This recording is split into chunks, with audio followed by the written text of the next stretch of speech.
Yo, welcome everyone, Sanjae here. So another Sunday, episode 212 of Boruto is dropped, and it's time for us to actually react and give my thoughts on it. So it should be an interesting episode. Amado should be leaving Kara in this episode. The manga readers know what's coming up, so that's how it goes. But anyway, if you're new here, be sure to leave a like, definitely subscribe. We're almost at 1,600 subscribers, so that should be a fun time getting there. Rinse and repeat all the way up to 20,000 maybe.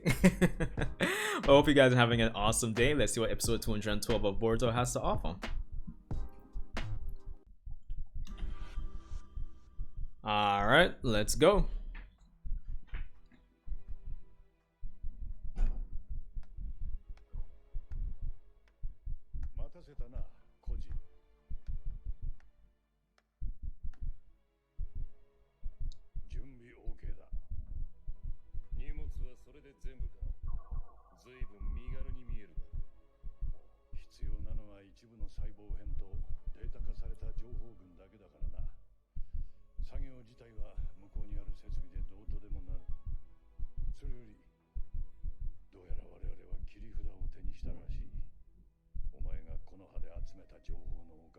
Yo, alright, so I know a lot of persons have been speculating about it, even Naruto explained, but it does seem like the recent events in the manga are tying back into this moment with the data that Koji actually got from Konoha in terms of the new Madara coffin. So interesting. But the only strange part is that it's hard to really pin down who it is, because Koji would have only gotten data for everything after the Fourth Great Ninja War, so hard to say, because I don't think he left with the scroll, right? Kakashi still had it when he left, so let me know if I'm remembering incorrectly from the last episode, because I could have sworn that Koji did not succeed in getting the scroll of the Fourth Great Ninja War and everything before that, and only has the data for everything after. So let me know.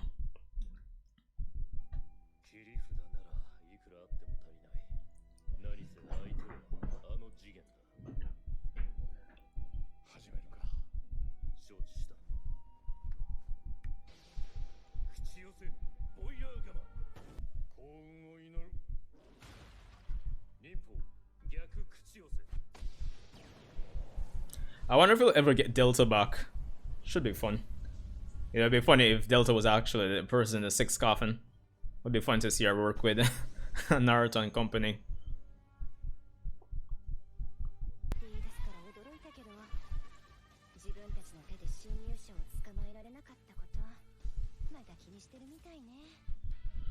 Okay, so this is one change. I don't think Moegi was there. Okay, no, she leaves, yeah. Because she wasn't there in the manga.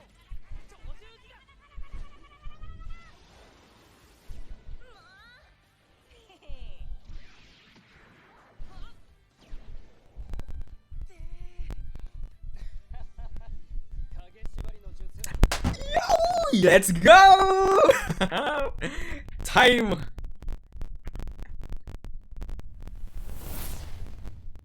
Alright, so unfortunately, a bit of my old bad luck has come again, and the recording in OBS has been messed up for some reason when it comes on to the audio and all that jazz and blues. So I'll, for the most part, just repeat some of the key points when it comes on to my reaction. This episode of Boruto, I think, really emphasizes the benefits when it comes on to moving or transitioning from the black and white panels from the manga to the animated form, because Amado in this episode, I was much more, I don't want to say impressed is the right word, but honestly, like, Amado in this episode just benefited from it being in animated form.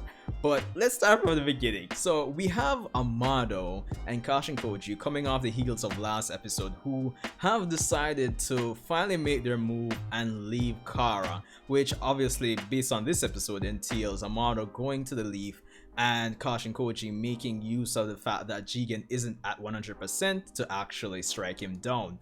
Now, of course, we do see some minor changes to kind of patch out the pacing and how certain characters characters and things got into spot when it comes on to the manga. For example, in the beginning there, when we had Moegi watching over Inojin, Shikadai, and Chocho, we didn't have her there initially in the manga, but the scene where we have her, you know, of course, bind Amado in the Earth style, she was there in the manga. So it's those little things in this episode and in the anime, since this arc has started in general, that kind of adds up to, you know, showcase and, you know, fix the piercing, which is always appreciated, just showing the how and making the best use of the animated medium. So, you know, props to the episode for those little things, those little quality of life things.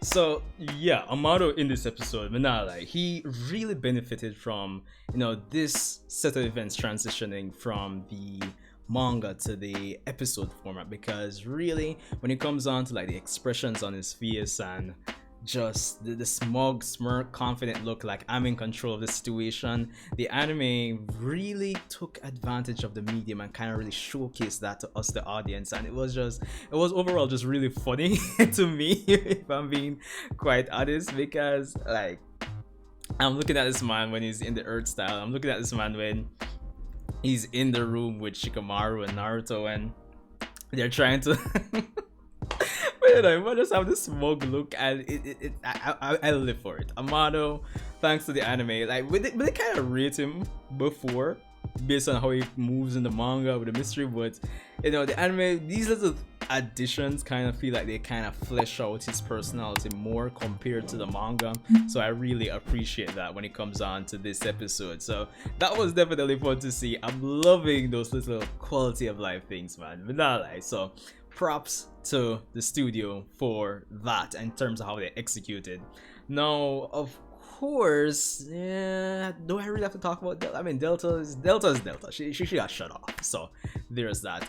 But what I do love about this episode as well, and it was the same when it came onto the manga, was I guess the nuance and the characterization for Shikamaru in this episode. For the most part, especially with the additions when it comes on to the Kara arc in the anime, with how he's treated Kawaki, how he's been kind of like the voice of reason, the more logical stance. I don't want to go as far to say the Danzo in this situation, I wouldn't really say that, but the more practical general stance, trying to do what's in the best interest of Konoha, and how he's kind of treated Kawaki and how he's just being level-headed in all the situations. Seeing him kind of lose it in this episode with how Shikadai is in the situation he's in thanks to Amado, I thought that was a nice touch. Definitely kind of shows that is a living, breathing character who's gone through arcs and arcs of development. He's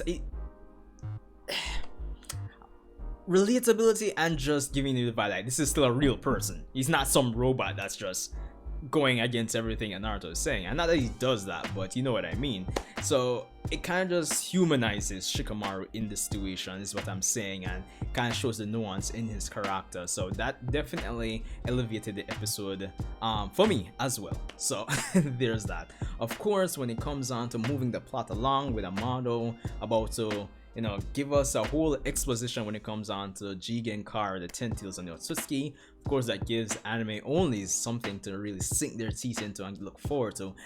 All with the fight against Jigen, well, between Jigen and Kashin Koji about to start up. So the anime is looking like it's going in the right direction right now, and Manala.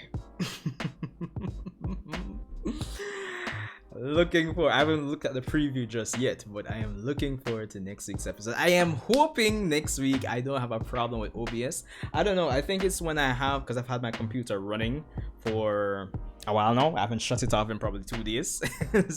So I feel like it's when that happens. I may have some problem with the recording, when the audio starts getting way out of sync, and then by the time I start editing, it's like it doesn't really make sense, because the amount of effort I have to put to kinda you know, sync back the audio and the video, it yeah. It just isn't really the most practical thing to do. So yeah, but all in all, I thought this episode was decent, and I thought it was funny. It kind of feels like Naruto was a level-headed person in this situation when it comes on to this episode. So that's good to see. That's good to see as well. But yeah, Yo, Amado MVP for the episode. Listen, facial expressions alone, killing me. But yo, I am excited about where or how they're gonna execute this in the anime going forward. I'll try to include as much of my reactions, hopefully. Well, then you should be seeing this at the end of the video, but I'll try to include as much as my reactions as possible when it comes on to the first spots, even though it's pretty messed up. But anyway, Sanjae Uchiha, thanks for tuning in, guys. Respect if you've made it this far. Leave a like, subscribe, we're on our way to 1600 subscribers, and I'll see you in the next Boruto video.